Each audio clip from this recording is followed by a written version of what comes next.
tuganira gatoyi ku cigwa kiri ku mutima wanje Imana yashyize ku mutima cyitwa kuba inyegu ya Kristo. Kuba inyegu ya Kristo. Donc nabize mu Kirundi ndabitoruka ko nashaka muri licence yo kuba un prisonnier de Christ. Amen. Donc kuba imbohe. Amen. Kuba imbohe ya Yesu. Haleluya. Zindizera hamwe no kuba imbohe ya Yesu ukuntu waje ngasi kuza gutaha. Donc ikosa ryambere wakoze ruko yanzu ujya mu muryango. Amen. Donc awishaka utabishaka yarabara ya majoro abazindutse barasenge donc kugira ngo niwashikanga ijambo rinyengetere muri wewe. Amen. Amen. Haleluya. OK. Turaza gusoma muri Colossiens chapitre 1 verset 13. Ari Colossiens rimwe ku murongo wa 13. Oh Yesu ni mwiza. Navango yadukijije ububasha bw'ubwiza atwimurira ubwami bw'umwana wiwe akunda. Muri wo niho dufise gucungurwa niko guharirwa ibyaha byacu. Amen. Amen. Navango yadukijije ububasha bw'umwiza atwimurira mu bwami bw'umwana wiwe akunda. Haleluya. Yadukijije ububasha bw'umwiza atwimurira mu bwami bw'umwana wiwe akunda. Ndagomba kubona umunsi umuntu wese ari ngaha atahura cyane yuko hari impamvu Yesu yadukuye mu kibanza kimwe adutwara mu kindi. Ntabwo yadukuye gusa mu yadukijije ububasha bw'umwiza hama atwimurira muri royaume y'umwana we ngo twicare gusa. No. Ariko hariyo raison pour laquelle uyo mwami yabikoze uko adukura hamwe atujana ahandi. Haleluya. Nasenga Imana ngo uno munsi niwava ngaha uze kuva ngaha ubuzima bwawe bwahindutse, ingene wiyumvira byahindutse, ingene ukora ibintu byahindutse, amafaranga ingene akora byahindutse, ubuzima bwawe buze guhinduka mu buryo bwuzuye. Amen. Haleluya.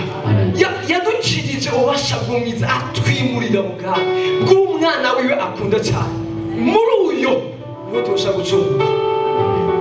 Sabasigurira hari impamvu yadukuye mu bwami bumwe adutwara mu bundi. Ntabwo ari kubw'ubusabusa. Haleluya. Iyo mpamvu nagire ngo dutahura uno munsi ko tumenya aho yadukuye twari turi atujana ahandi, hari impamvu yatucanye ahandi. Amen. Haleluya. Ibi ntitwabimenya ubuzima bwacu. Je nabwiye Imana twarasenga kare, nabwiye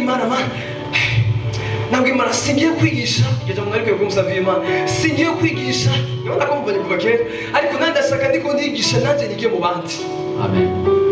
Ninava hajya ku buzima bwanje buzagira ini foroma nshasha. Haleluya. Yadukijije ububasha bw'umwiza atwimurira mu bwami bw'umwana wiwe akunda cyane. Hama aho rero uzi ikiguzi byamutwaye kugira ngo adukure hamwe atujana ahandi, kugira ngo tuve aha atuja aha, hari ikiguzi kinini cyasabwe.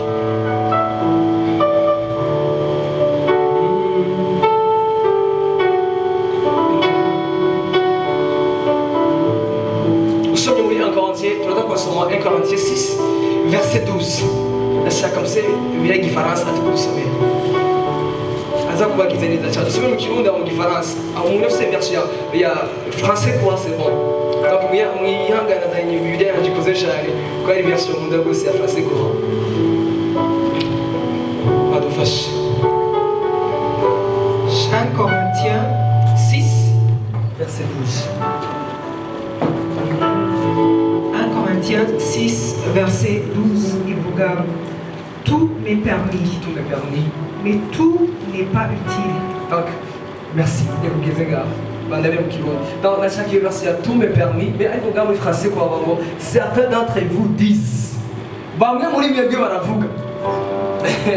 sinzi abagaciye agavuga sipora karavuga bino bintu natwe tubapara bango byose ndavyemere akavuga ngo certains d'entre vous disent bamwe muri mwebwe baravuga.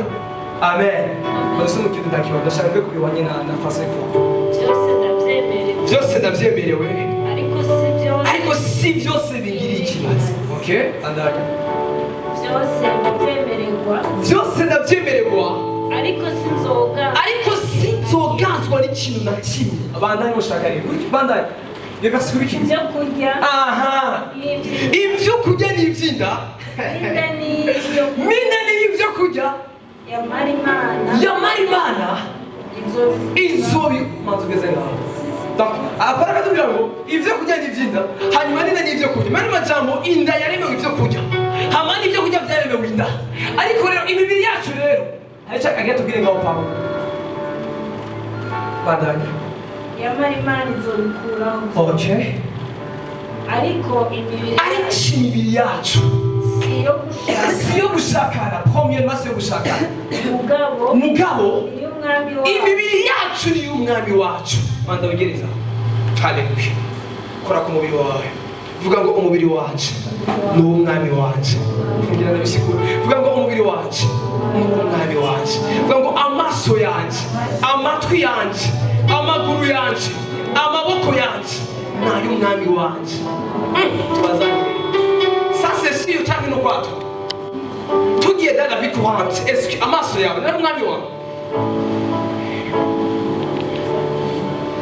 tugiye dans la vie courante est-ce que ayo maguru yawe nayo umwami wawe tuvuge ngo amaso yanjye nayo umwami wawe bisigura ngo amaso yanjye araba ibyo umwami wanjye akeneye ko ndaba haleluya tuvuge ngo amatwi yanjye nayo umwami wanjye ngo amatwi yawe yumviriza ibyo umwami akeneye ko yumviriza mu gihe biri sans contraire Yesu muri ivyo ntarimo mu bantu yatubwiye ngo ivyo kurya ni ivy'inda n'inda ni ivyo kurya amen donc ivyo kurya byaremwe kubinda n'inda yaremwe ko ivyo kurya ariko imibiri yacu siyo gushakana niyo umwami wacu Yesu avuga ijambo rimwe ndamwandesa muri kavuga mani ibi anosaba bisaba yavuze ngo umuntu akunda se canke akunda nyina canke abavukana akaba gutisha uyu muntu namwiye haleluya haleluya ndenda kuna mama wanje ariko nayo mumenyesheje yuko naho no mukunda gute azabimenye ntari ready donc ntabereye gukundwa mu kibanza cya Yesu arabizi nawe nyene amen kanye ndebwe mwishengero ko nyene nabwo ndagukunda ariko kugira kabiri hatangura Yesu I must nubwo ibyo Yesu yombwira gukora wowe uri konti zenda bikora kandi uri konti haleluya amen amen yavuze ngo imibiri yacu si premièrement imibiri yacu siyo gushaka amen ubwa mbere na mbere siyo gushakana ariko ubwa mbere il appartient à Christ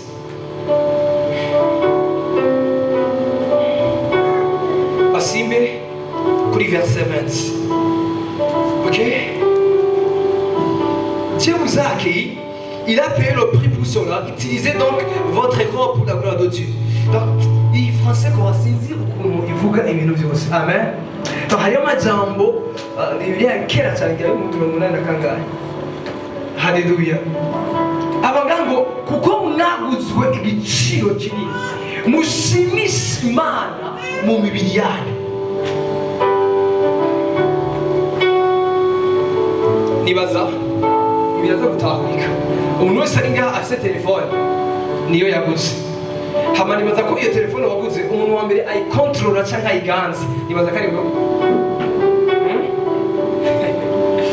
hama shaka kubaza yuko hari umuntu yabada kugirira nabi telefone yawe hanyuma ngo mureke kubera umuntu yozana n'ikibuye agira yiteko ukamureka hama akayimena hanyuma akagenda ni telefone waguze uri capable kuyiproteja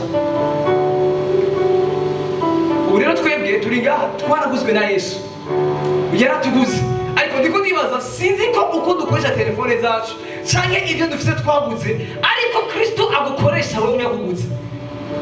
This is my question. Sinzi yuko uko nyine umanipira telefone yawe waguze ukayikoresha ikibazo sinzi ko ariko Kristo yakuguze ariko agukoresha kujias nibaza telefone ugiye muri application ya WhatsApp ucujayo ugiye muri Facebook IG anose ugiye muri appel ucujayo bipararangana igihe yi France asaba ko ari abakristo cyangwa de France haye sabatwara siyo bacha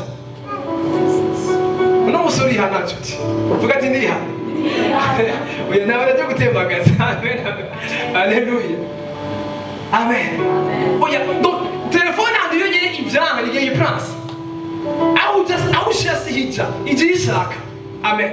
Bisigura namba Yesu yaratuguze hama tukaba tutariko turaja iyo agomba ko tuja. Hari ikibazo dufise, ariko rino joro Imana yadagutumbereza rimwe rizima mu izina rya Yesu. Naribuze ngo Imana yadagutumbereza ubuzima bwacu dusigaje kubaho ngaha ku isi rimwe rizima mu izina rya Yesu. Haleluya. Hajye wibaza none ko yatuguze. Paulo hari avuga ngo icyatumye apfira bose ko kugira ngo abariho nibabeho binezereza, ariko babeho banezereza uwo bapfiye akabazukira. La raison pour laquelle tubayeho ngaha si twinezereza, no, tunezereza uwadupfiriye akatuzukira. Ndakweshe ni ngaha rero uno musore kuramunezereza. Hari ikintu kimwe Imana yampaye nzokwama nzirikana, namanzirikana ko wa munsi w'imperuka nzorenguka imbere yiwe ambaze ibyo nakoze byose nkiri mu mubiri ari byiza cyangwa ari bibi. Aho rero nawe ntuzohasiba, sijeje donc ubizi utabizi nta kibazo, aho ntuzohasiba. Nina predication niko ndapeshaga uzoyibazwa ati naruse umusavyi wanje ahagara imbere yawe arababwira ko muze kwicara ngaha awe urubanza amaze kurucibwa kwino predication. Haleluya, amen, haleluya. Muriko murantabura gahe yaratuguze amaraso y'igiciro ngo tube inyegu ziwe.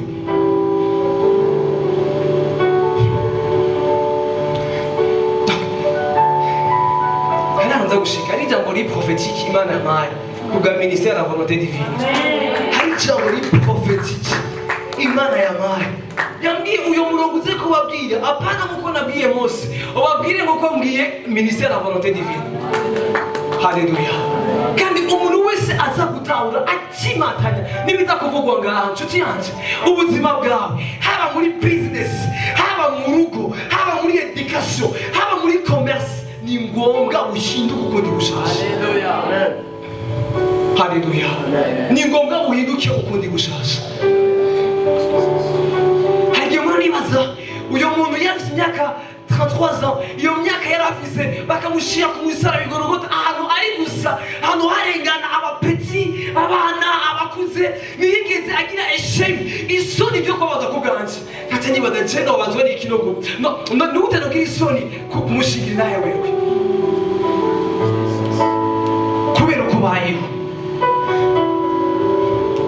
Haleluya. Ubayeho kubera ndi, ubayeho kubera ndi, ubayeho kubera iki?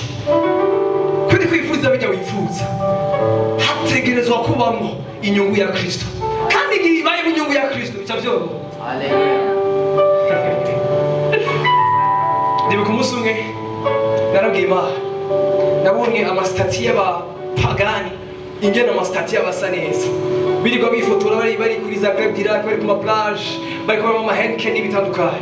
Cyanafuka ndabwira Imana bari abapagani bari ko barifotora amafoto asa neza, twebwe azacuye telefone cyangwa nawe gufotoza.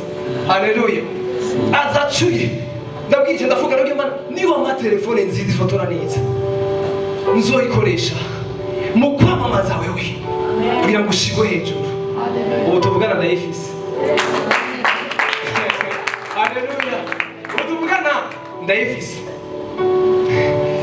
Ibimamu utarishu gusenga nabi byose satonde kuri wewe, satonde kuri wewe, kuri wewe, kuri wewe. Haleluya. Muri mariage y'abasavye b'Imana babazi wabego je n'ikise mu gikorana baravyibuka nahise nera indirimbo za Israeli bonye indimi ziratangura iyo ni mariage bamvuga ijambo ry'umuryango cyampurubuka imbere. Haleluya, amen. Kumbe hari ikintu Imana yashaka, barabwiza kuvugeza imbere numva duzubwo ndavuga Imana ibintu biki, ndavuga sha mivuga butumwa ntabwo bagira, ndavuga iri nivuga butumwa ngira muri gaha. Kumbe bwari ubutumwa izi misi gisagara cyose numva bavuga ngo guwa mwana trezo umukozi w'Imana. Mimi nasema ndo hivyo Imana yashatse ivyo. Haleluya. Uretse ikintu cyose uzogomba kuvuga mana ngene ko Kristo azomenyekana. I'm telling you, ibyo Imana izobikora. Ariko icyo dufite uno munsi ubayeho kubera nde?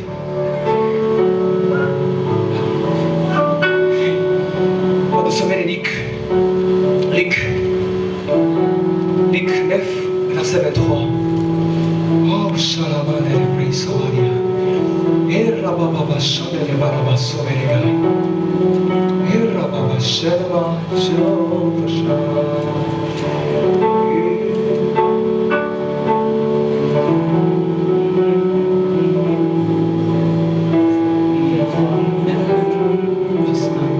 Luc 9, verset 23. abwira bose Okay? ati umwami yagomba kunkurikira Ukuntu usoma. Uri muri jeune? Soma rero neza rwose. abwira bose ati Okay. umuntu niyagomba kunkurikira Umuntu niyagomba kumurikira, umuntu wese niyagomba kumurikira, agire niyanke karagumye. yikorera umusaraba wiwe uko bukeye Ndabikunda ngo yikorere umusaraba wiwe uko bukeye. Bandi majambo, iminsi yose mu gatondo ukikwama wevariwa wewe mu gatondo kuri kuragendana nawe, kuri kurabaho kubyiwe. Nakunda ngaha iyi bire yanje mu Gifaransa. Imana ikiramya mu Gicongereza, Igifaransa bizobora gutandukana nacyo. Donc narose Bible iri riche cyane. Ok. Muri français pour bavuga ngo puis ils ont dit tous, si quelqu'un veut venir à moi, qu'il cesse de penser à lui-même. Haya tubwiye ngo yiyahe, abavuze ngo ahagarike kwiyumvira kuri we. Amen. Abavuze ngo umuntu niyagomba kumurikira ahagarike kwiyumvira kuri we, bihinduke anyiyumvire ko jewe. Number if you need to follow Jesus, ukina kurikira Yesu aguhamagara premièrement kumanza guhagarika kwiyumvira kuri wewe, hanyuma wiyumvire kuri we. Misanzwe inyishu y'amasengesho y'abana b'Imana ihagaze mu kumanza kwiyumvira kuri Kristo ku bwami bw'iwiwe, niho basaba isuku. Ariko iyo bituritse ukiyumvira kuri wewe uvyononye byose. Qu'il cesse de penser à lui-même, qu'il porte sa croix chaque jour et me suive. Afate umusaraba wiwe awikorere iminsi yose. Ndagomba ngo inyuma y'ino prédication iminsi yose mu gatondo ukivyuka uze umanze wibaza ati mbega wa musaraba nawikoreye, mbega ndiko ndiyumvira kuri we se ndiko ndiyumvira kuri jewe. Ibi rero nawe bisuzugura, nawe utobiha agaciro, nawe ubwije ukuri imbere y'Imana birakurindiriye bibi, kandi nta munezero uhari nk'uko wakuga abandi bantu. Haleluya. Hariyo amafaranga nari nzi ko nzoshika ko muri business, kumbe Imana abona yuko nzobishika ko atravers mu kuyikorera, mu guheba ibi nabijya nabiriya cyandemere iby'imyenda bikora, kandi ashimira ko byabe nibaza muri sanse yariya yoyo yabona muri sanse yariya. Nakintu byose ngura umuntu abwira ngo merci, uno musi ahantu ndi ndahari kubera wewe, no musi ahantu ngeze ni kubera wewe. Naho toronka ibihinda no tubikene kandi satso bironka umunezero wa mbere n'uwo.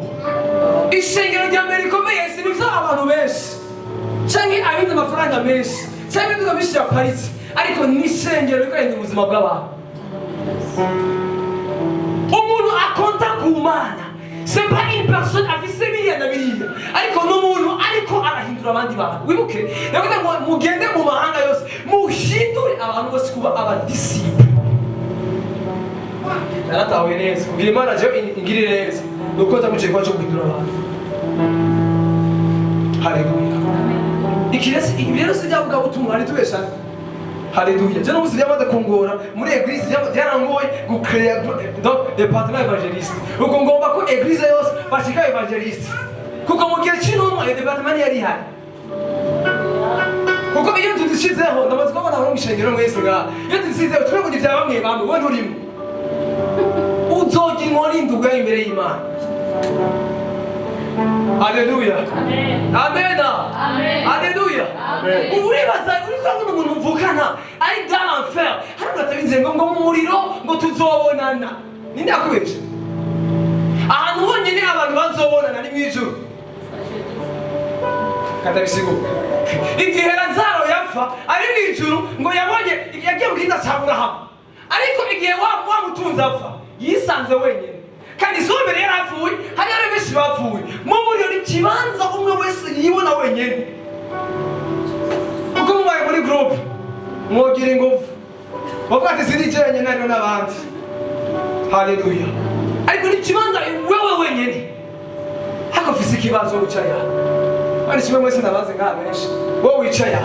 Bajya abantu mirigwana barazi Yesu. Aho wicaya bajya mukona barazi Yesu. Yawana ibyo yabwiye ndabibwira ntabwo so ndabana binufata. Isohoka ngari itahe. Haleluya. Bajya abantu mwigana, bajya abantu mwamana barazi Yesu. No bayo kwibwire. Mugwa bw'Imana wumbaza iki? Sindakubaza ariko ndakubaza. Haleluya. Ndafise naye ko ibirenda bashizamana. Ndavuga ko Imana mana nabo twigaye muri primaire uzobagarukane. Tumaze gurana benshi kuri muri primaire, deuxième primaire, troisième. Oh, sinindi bisina bivuga. Amen. Haba ku ishuri ubutumwa narabuvuze gushika no munsi ndafite nabubwiye kandi bagikomeza. Haba kuri kaminuza navuze mana hanavuga ubutumwa. Baramakanya promotion yose. Samba pastor wao. Amen. Aya nawe ndabona amadora chukoma mashi ndio birakomeye gusoma amadora. Haleluya. Barabiri je naye ya mbere sigitangaza ngo umuntu yakize barabakira. Ni naye ya mbere kuri je n'igihe umuntu yakijijwe. Amen. Icyo tugiye kuri eglise n'usavye Imana turi ko moto twinutse umumotari cyavuga ijambo ngo najewe ngo numugiye gusenga ngo ndavyifuza ngo rasenga ndavuga mana navyumvise kwifiriga reka gusa nterigera ngahando. Amen. Haleluya. Ubayeho mu bwami bw'Imana wumaze iki? Ubayeho kukurinde. Amen. Kaje namenye kuvuga ntangora. Amen. Ubayeho kubera iki? Ubayeho kubwande. Mu bwami bw'Imana uri kumara iki? Namba atajukura amana ukura humva Imana. Yes. Subiremo. Namba atajukura amana ukura humva Imana. Donc Imana iri murongo kubera wewe. Haleluya. Amen. Uyo Yesu yarapfuye kugira ngo ducike inyegu yiwe. Igihe yatugutse yarazi ngo arosa abantu azoca bakigaragaza. Haleluya. Amen. Azoca bakigaragaza. Teko ndabwira Imana, no ndumushene nyene. Nukeneye abajene benshi ngo indure gihanga. Kuko isi yose warukeneye abantu duze kugira ngo yihinde. Kandi umeze uko ubise umutima Imana izozana na gushigikira. Haleluya. Imana ishimwe. Icyo dufise ni iki? Ubayeho kubwande uri kumara iki mu bwami bw'Imana? This is my question.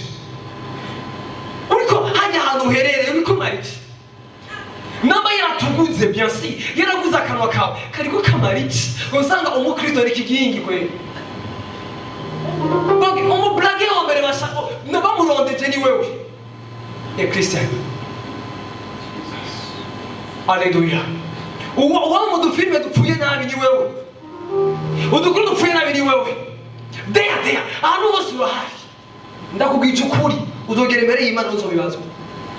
Ese ni ngaha. Haleluya. Ubayeho kubera iki wewe? Uri kumara iki mu bwami bw'Imana? Ino prédication il y a un ange ari ngaha azarandika ibyo mvuga amwese ngaha yabanditse. No. Sindiko ndagutera ubwoba ngo ndabwira ini réalité. Uri kumara iki? Uno musi wicaye ngaha ni bangahe boshimana kubera wewe? Ubunyene fata ubunyene tuca mu ijuru. Ni bangahe inyuma yawe baboneka? Wowe ati twebwe turi ngaha kubera naka ni bangahe? Hatuba ngo tuje kurondera imisha muramana, muraryamana, muragendana, muricarana, patupa muri kumwe. Haleluya. Jariya muvuga ubutumwa nahagaritse aho nkorera Aposto je nabwiye Abana ati byo kuja mu village na kure na kure nukumanda kunoza ngaha kuri centre. Haleluya. Imishamura amana muragendana muba muri kumwe hafi na hafi. Sanabwira ngo bajya abantu bari ugatwe kanje nawe uke ajya bakwegereye. Yavuze ko umuntu niyagomba kumurikira amanze guhagarika kwiyumvira kuri we. Donc yumvire jewe ahagarike kwiyumvira kuri we. Benda gukurikira Yesu bisaba ikiguzi. Bisaba ikiguzi.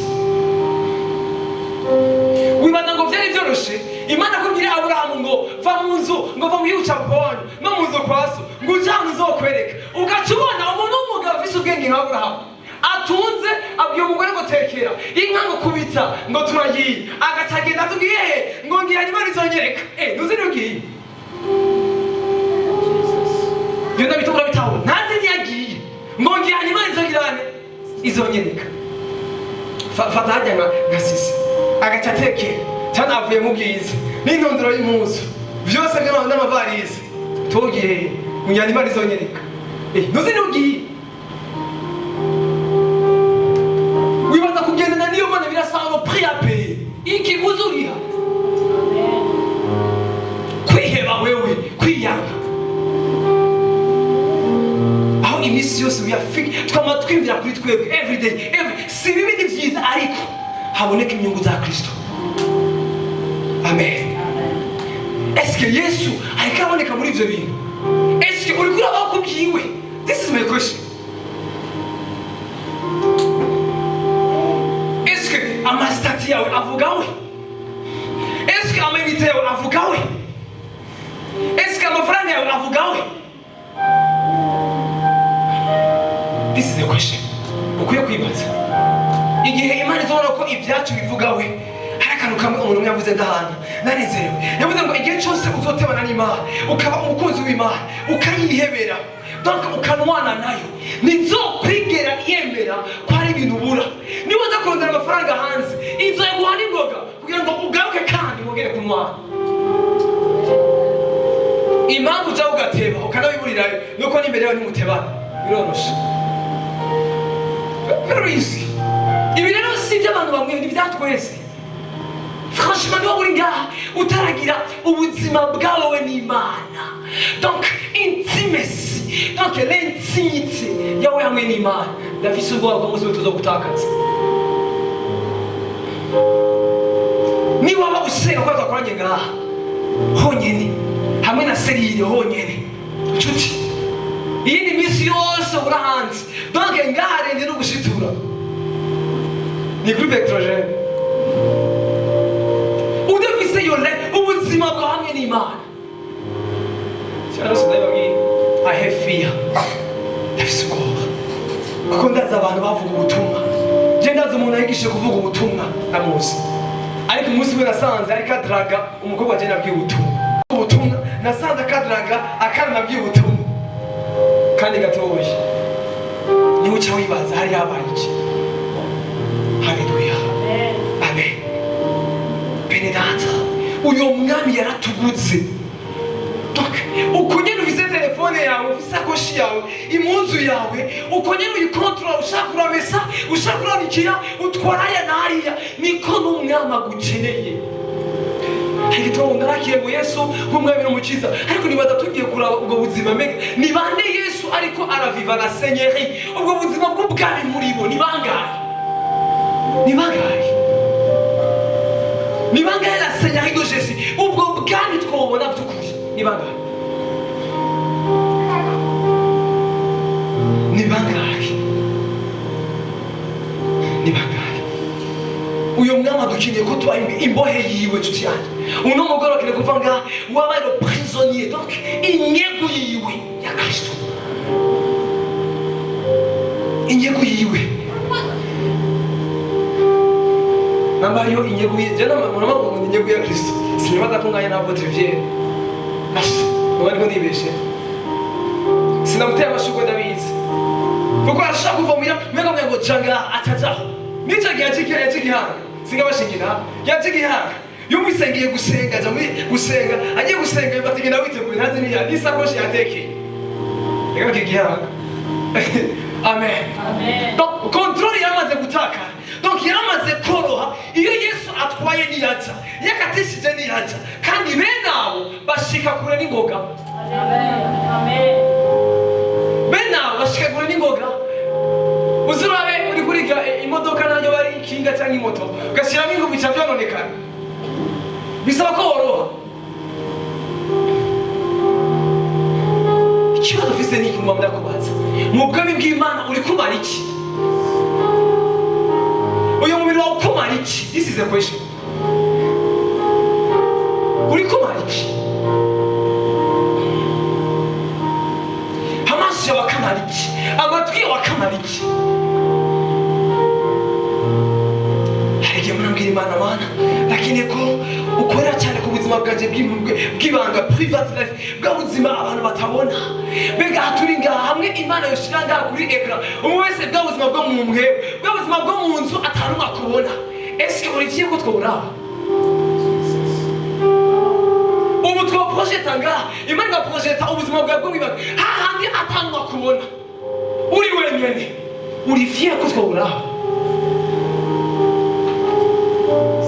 uzurisha umutima wawe eske uri fier ko twobura mbega turavye twosanga mu cyubahiro cy'Imana bwa buzima hahandi ni wowe gusa Imana muri babiri eske wone ndabideri ari n'abapastori babwerekanye twokwiruka uvuga kumbe pasteur na yeye ni hivyo tukire mu bakristo wokwibaza kumbe nabo nyene ugende wibaze Mana mbega bwa buzima bwawe bibagambayeho atawundi umuntu abona apotre Pierre Siyani umurongozi w'uri Siyani ntakarangwa ndice nyene burya buzima hamwe mu project imbere y'abantu jewe ndi fier nonezerwa kubura ndi kumwe n'abantu haleluya niba sanga utonezerwa umenye ngo sindaba inyegu ya Kristo umenye ngo ndiko ndamuhomvya kandi yarangutse haleluya jenga Imana ndubikaga yarambwiye genda uvuga ubutumwa hari abantu nkeneye guhagurutsa inyuma ya predication hariyo abantu nkeneye guhagurutsa kugira ngo nigaragaze biciye muri bo uwo ni wowe uwo ni jewe haleluya ayo mashina ndashebye kategori ya toba amen abantu bakeneye guhagurutsa nshuti yanjye haleluya Imana ishimwe two turatambaraga yewe abantu ni Imana ikeneye ndibuka apotre yari mu Rwanda icyo gihe barantumira ngaha kwigisha ndibuka nanga profesi ku mama cyamwibuka turadanga turamusengera tudahagarika imwe mu y'urufu ku mugabo wiwe donc aracavyibuka yicwa donc ku kazi wabo bama bicwa hamwe n'umukoresha wabo donc yarabasakisha kumwaka jeje ngaha Paris bidoje ndabimenya turamusengera ngahagarara yashize nana yavuze meje nahindukiye kuri WhatsApp twaje ngaha turasenga tudafata biganda bikaba no sare ngaha fitari ngaha turasenga tubona protection imubeko wa muntu kandi yarabandanije agomba gusakirisha abandi acyasanga umuntu agira sakiri twaramusengeye uwo wajyamye ku mpande kutakoma mashi ndara bakigwaye haleluya kutakoma mashi woni baragukorera ibyo ntabyuzi ubu tuvugana ajyamye ku mpande n'igihe yagiraze satani n'umuco araremba yakarasakirifye abandi asaba yarasakirifye yamaze gusengerwa niho nca wibaza iyo uyu musavyi w'Imana atari kwemera guheba byose akumvira Imana akaza ngaha iyo famiye yose ariko yarapfuye nawe uri muri ngaha ituzi yuko uri nawe uri ngaha ituhaza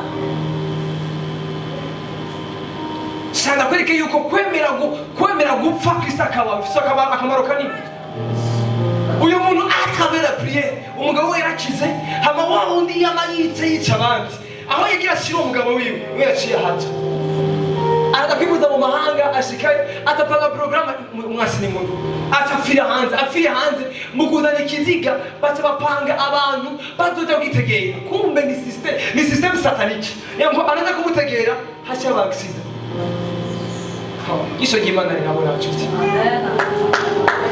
igisho ry'Imana rirabona amen kumbe ivyo vyamenywe kera birahagarikwa yahambwe wenyene kandi wonyene woze Christian wonyene yari umukristo mwishengero yicaye imbere hageze gutanga amafaranga nabimenye hageze amafaranga y'inyubako apostle yatanga 4 million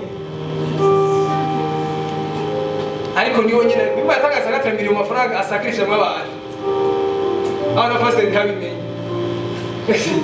haleluya amen amen haleluya amen niko nyene bigenda niyo uri umukristo hama n'ubako bwa Kristo uzawabwikira ikintu no harugandi mubiri nabwo utari kuri ubako bwa Kristo uri kuri wa mubundi bwani wamambaza ubundi sekari ibyo natawunzi ubiri turi ngaha namba utari kuri ubako bwa Kristo uri kuri ubako bw'undi munavuze hamubonye kugundi muntu simaka ngo kwe muri satani no burya nijyo vuze inkuru y'ivyakoze bibi burya uramwamamaje cyari muri navuga cyari ngo munaka yatwayinda izo ni mu izo ni muri zo ivyo ni biso nani iyo nkuru ni nkuru y'abaki naka yivyo ni nkuru y'abaki ndabafasha no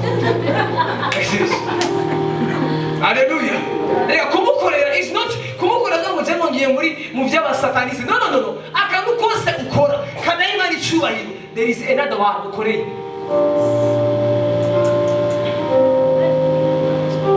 ukora tawurika ndumva ko yanyegetera kabisa akadetaye kose ukoze cyo ngo atwata ninjirije eske Yesu yamaze kuganya cyangwa umwasi yaganije wibazaho iyo uje uranibaza none namba telefone yawe waguze ushobora kuyiganza nta n'umuntu yoza ngo atore ikibuye ayiteko gute wowe Yesu yakuguze ariko abadayimoni satani n'ivyo byose bigukindagirako sigurira ngo tuvugane gato sigurira namba telefone waguze uyiproteja sigurira n'abantu ari mu kibanza Yesu atabazi haleluya hari ikintu muri ndwi Imana yanganirije cyafashije yambwiye petit ugendane nanje yambwiye wige kugendana na jewe nutagendana nanje gushika biragoye bandi nambwiye ari abantu baza kugendana nanje binjira mu bintu batari kumwe nanje bapfirayo uko hano uzokwinjira mutari kumwe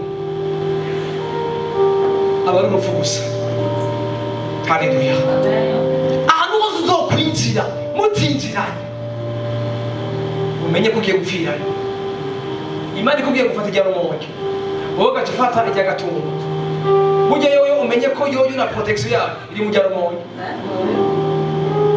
ijya gatumba si aho mu kujya gatumba uca witeka ibyago byose bibaho kandi umwasa akubonye uca umera nka Yona yo akubonye ko waza kuja mu nzira y'Imana savuga ati iyi ni mboga ndose je vais te corriger ikibazo ngo mangaruka ngani ngaha ahantu uri kumara iki ubwami bw'Imana buko bwungukiki mu buzima bwawe uyevaliwe wirabe hanyuma wibaza ngo mbega ubwami bw'Imana buriko bwungukiki mu buzima bwawe imyaka mbayeho ubu Yesu yogira donc yo kwevaliwa byose ni kintu donc ubwami bw'Imana bwokunguka haleluya Imana ishimwe turi ngango tube inyegu ya Kristo bivuga ngo inyegu yiharije na undi muntu akwiye gusangira na Kristo no one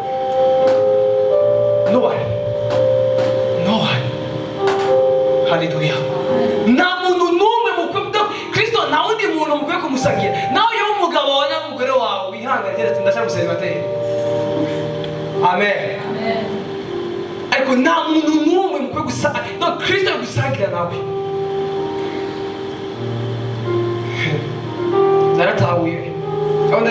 muri eglise nariko ndakira abantu mu ishengero ryari rya mbere ntandazumva ari inkuru gusa zivugwa nakira umuntu n'umwe yarambwira ukuri ndabimubwira hanyuma presa yarambwira ati mubwira akiri umwami Yesu amubwira iby'agakiza ndamubwira aca arambwira ngo ntiwari wambere muri ivyo iwanje atambwira icya kabiri ngo ibi by'agakiza ndakeneye kuvyakira uwo Yesu ndakeneye kumwakira ngo ariko umusheri wanje ntabikunda.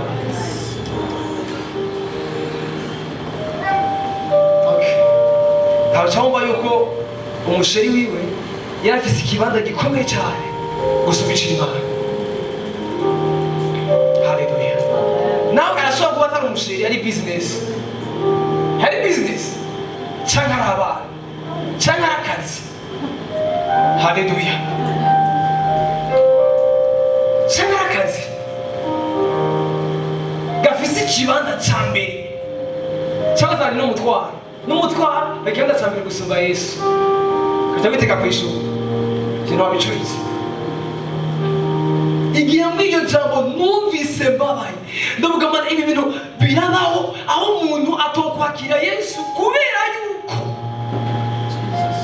naciye ndamubaza uyo muntu mukundanye arapfa arambwira ngo arapfa uyo mukundanye aragwara aragwara yohinduka yego yohinduka hanyuma ndabwira amakuru mashasha rero uwo Yesu nakubwiye ntapfa ahora ntagwara akiza abagwaje hama uko yari ejo n'ubu uriko ari kandi niko azokwama ibihe byose ntashobora guhinduka yaciye yihana nshuti. Haleluya. Mu mutima wawe ni ikihe kintu cya mbere cyiza mbega ni ishyaka ry'ubwami bw'Imana riza mbirida nawe iba business wowe n'uruwa mbere uyikoze hari benshi bazikoze bari ku manda bajyanyeyo nawe yoba amashuri n'uruwa mbere hariho benshi barize batagihari hariho abahisemo kubaho ku bwabo none wowe uri kubaho ku bwandi ubwami bw'Imana uri kuvuga ngo ucike kuri wewe. This is my message. Haleluya. Uno munsi ufate ingingo yo gutangura kubaho not for you ahubwo kubwa Kristo, not for you, no, kubaho ku bwawe we ubihagarike umve ndabishize ubwo ati Imana pe importe nawe bisaba guhagarika kwiyumvira kuri jewe ndabyemeye ndabihisemo kandi ibyo rero birimo inyungu nzo ndashikiko. Badusomere Galates chapitre 1 verset 10. Abigalatia rimwe ku murongo wa 10. Amen. Galates chapitre 1 verset 10. Badusomere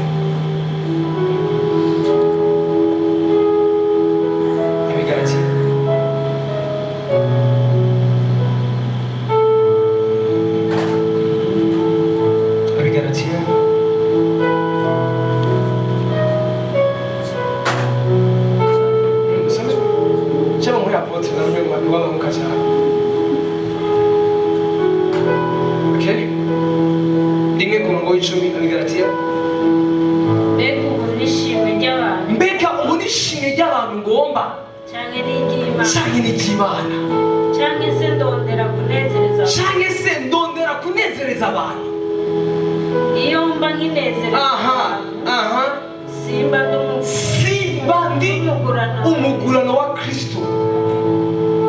Mbega nishimye ry'abantu ngomba iyo bankinezereza abantu simba ndi prisonnier imbohe umugurano uri hashete wa Kristo. Kiba nafise ubuzima bayo uri kunezereza. Haleluya. Amen. Ariyo twagiye imitwaro yawe twayibagiye. Amen. Dukunda kubaza ubuzima bayo uri kunezereza.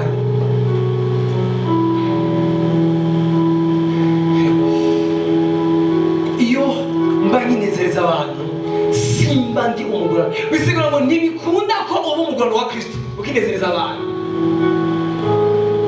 Bisigura ngo ntibikunda ko uba umugurano wa Kristo ukinezereza abantu. Utegerezwa kurengana icyo kibanza cyo kunezereza abantu winjire mu kibanza cyo kumunezereza.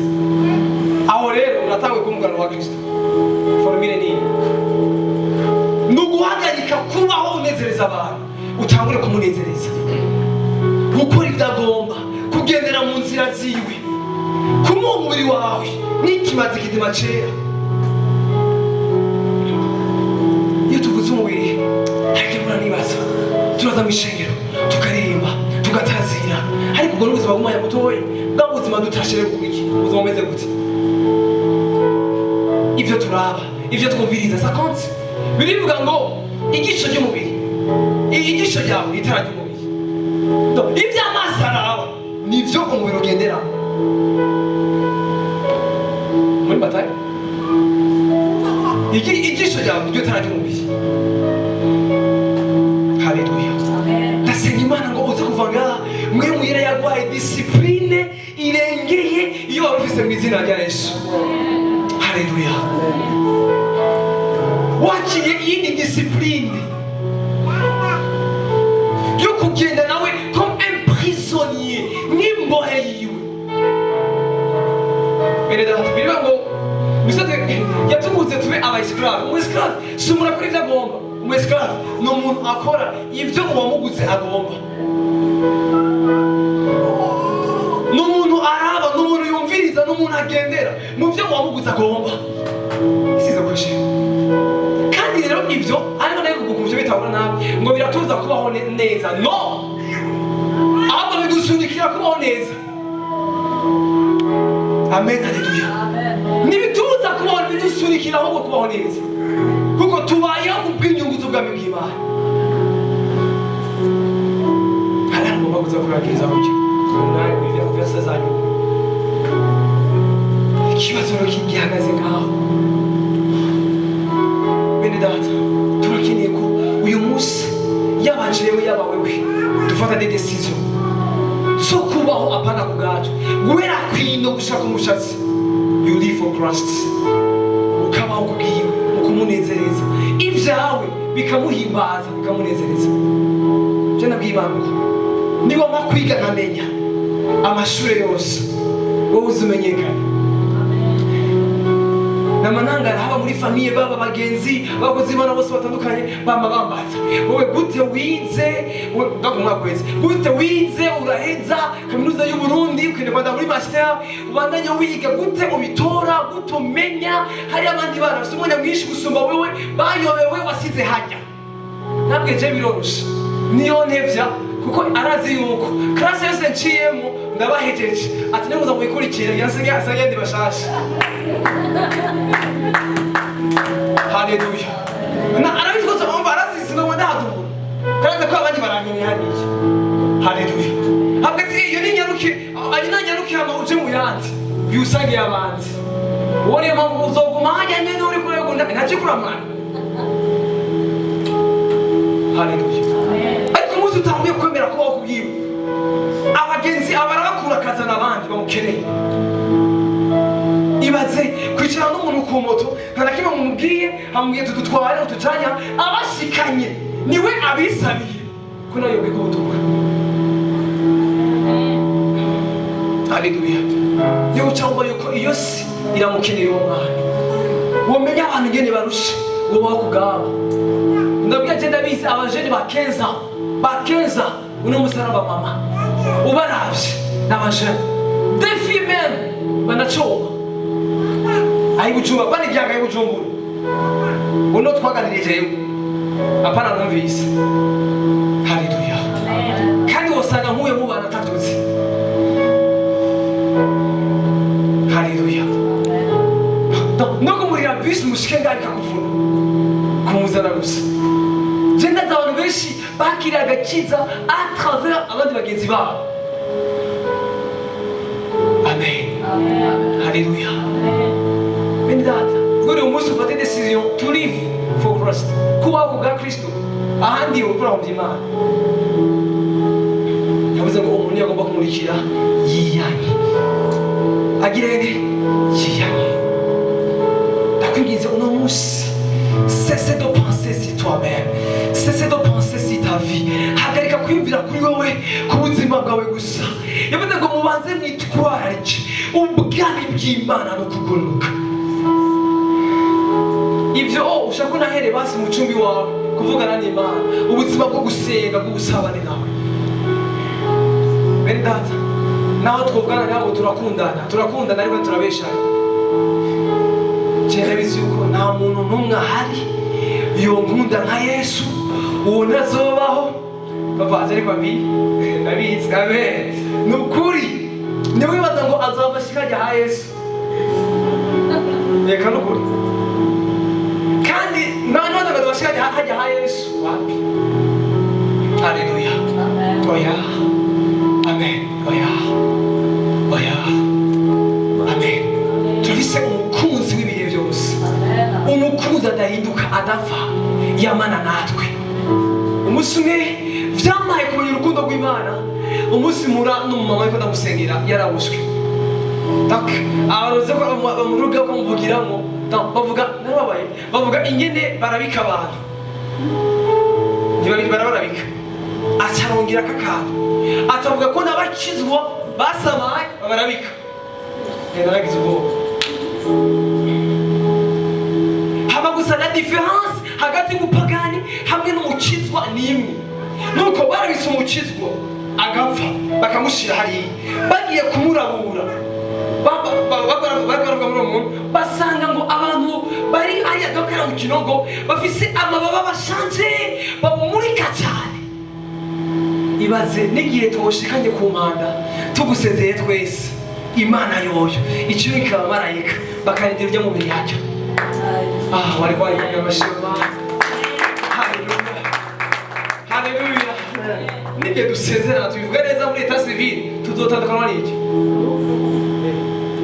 Urupfu ruje ushaka kuriyongeza byasi. Paulo aravyemera ni jambo ry'Imana ariko retesiti. Haleluya. Ariko n'igihe badusize n'igihe bagiye hari uwundi adahunyiza adasinzira ku mubiri ubora arungika abamarayika biwe bakawurinda. Nibaza ko undi ukwiye guha umwanya munini gutebana nawe gukora ibyo agomba kuba Inyegu yiwe yarakwiye kuba uyu. Kandi igihe cyose tubikoze hariho inyungu z'ibyo bintu. Badusomera umurongo usa n'uwa nyuma Abikorinto bakabiri des Corinthiens 2 verset 14. Des Corinthiens 2 verset 14. Je kurangiza ku murongo w'Imana amaye tugakora prophétique. Abikorinto bakabiri ku murongo 14. Ariko Imana ishimwe yama itujana nk'abafashwe biri muri Kristo. Bidutera kwerekana ubumote bw'Imana. Bwo kumumenyekanisha ahantu. Bwo kugira ntabwo ari ubumote bw'amadeni. No. Ni ubumote bw'igisubizo ariko kandi umumenyekanisha. Reka mvuge kuri basisi. Ni ubumote bwa mariage ariko umumenyekanisha. Haleluya. Muri business achazana ubumote nyine muri business. Ariko kandi bufatanye no kumumenyekanisha. Haleluya. Bisigura kubaho bwa Kristo hari inyungu. Inyungu niziye nuko ucugaragaza ubumote bwa Kristo wawe. Iyo uhisemo kubaho ku bwa Yesu ugahitamo kuba umugurano wiwe ucucika ubumote bw'Imana abantu bose. Hanyuma umuntu bifaza ngo imparfait d'odeur ahantu hamota neza namwe atohatema. Haleluya. Ariko ahantu hafise odeur iri bizarre twarengana twirutse twafunze amazuru. Donc urafise rapidité mu kurengana aho hantu. Haleluya. Hamwe twitamo kuba Inyegu za Kristo twocika ubumote bwiza bwa Kristo ahantu hose. Muri commerce, muri business, kw'ishuri, mu kintu cyose ukora Kristo yakora ibishoboka ugacika ubumote bwiza. Tuvuze gucika ubumote bwiza si amasengesho si odeur n'abana agafaranga muri business atakaguha. Namba ari ubwenge mu ishuri atabuguha kugira ngo wewe amenyekane a travers yawe. N'umugoroba niwabihita muri muco. Je yantumye sinakwivuga yantumye ndabivuga. Niwahitamo umwemerera yuko ugiye utagendana nawe kuba inyegu yiwe ahantu hose uri domene urimo nshuti yanjye ariteguye kukugira ubumote bw'Imana ahantu hose. Yanageze ngaha kukugira ubumote bwa Kristo ahantu hose. Amen. Jewe nahisemo kuba inyegu yiwe, reka ndagufashe kuba inyegu yiwe ndabimwemerera. Sivyo nabuze ibyo kuva kera, ndabimwemerera n'ubu ndacyabyiga sindaheza n'ubu ndandiko ndafata ingingo shaka ndagufasha.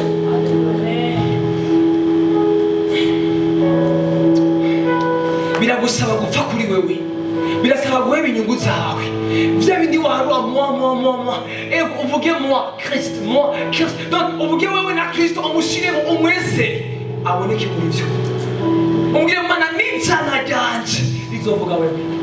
Imana ihezagire abantu bonga bakora acte de charité nukuri bahezagire cyane ayo mashisa Yesu. Imana bahezagire cyane nabo yiki cyahoze sigenda bateri intege nabo yiki cyahoze umunsi umwe nagiye bivuga butumwa kera 2018 uko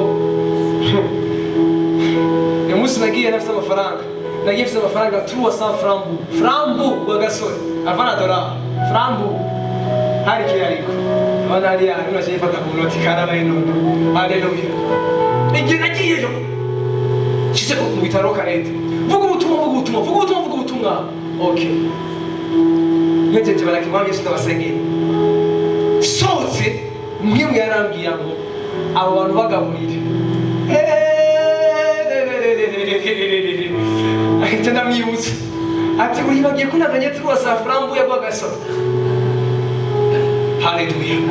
Ariko cyangwa ati fata ayo nyene uyabaye takumva ko byari bigoye kandi yari abantu batatu bagiye ku bitaro abo gufata madana batatu sorry ngo ugira ubahe biragoye ako ndumva iryo jwi nakora mufuko bana bashaka kwiyesikiza ningo mwese murakazi. Amen. Ndavuga ati urumva nyene si byagenze uko numvise sunibukiwe ati muze gukora ikintu nyakunda tora umwe ndamwijana ubundi ijana ariko mashaka kunyigisha merci bambwiye yari nka merci y'umuntu atanze muri yo kumbe hari bamaze 3 jours atamazi atabenye navuye abanye kurondera ibitubura abagure batangure gushoza ku mazi babandanye kubaho yosoze hanze mari kirabwe ati agarajya icyo gatorabe urabe abantu bose ba mu kigobe urabe Ngagara urabe Cibitoki hano saba hariya baba Kristo bariko barajya bariko baramena hari abandi bene wabo bariko barafira ngaha. Uyu munsi Mana yarancumise urushinge rwa charité rwa mu fraternel rero Imana yezaga imusa bikora burya ntari karata tuzogera imbere y'batubwire ngo nari nshonje uragaburira burya muri kurata. Amen. Haleluya. Amen. Haleluya. Kuvuga ubutumwa kubaho bwa Kristo biroroshe nari ngaturishobora biroroshe cyane very easy kandi no ahitamo kubaho kubwiwe azokugira umumote bwiza bumutaniza imbere y'abantu bose. Amen. Haleluya. Ni wahitamo kubaho kubwiwe cyane nabwiye Imana ndibukumuza atafata iyo decision ndavuga Mana ndahisemo ko kubwawe gushika no musino byarahindutse kandi bandana guhinduka kandi zoguma bihinduka gushika Yesu agarutse. Amen.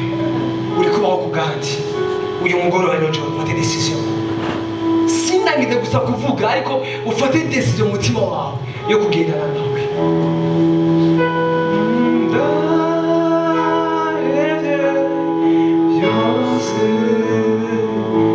Duhagurutse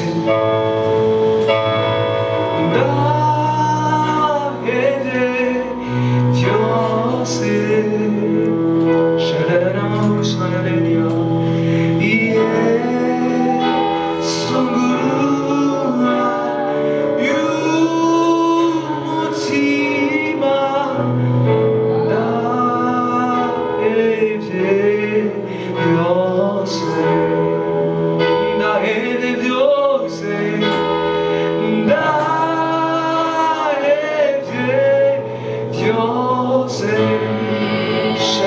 le brise kene manse amana ne ma Ino joro Yesu gafashe ingingo Yesu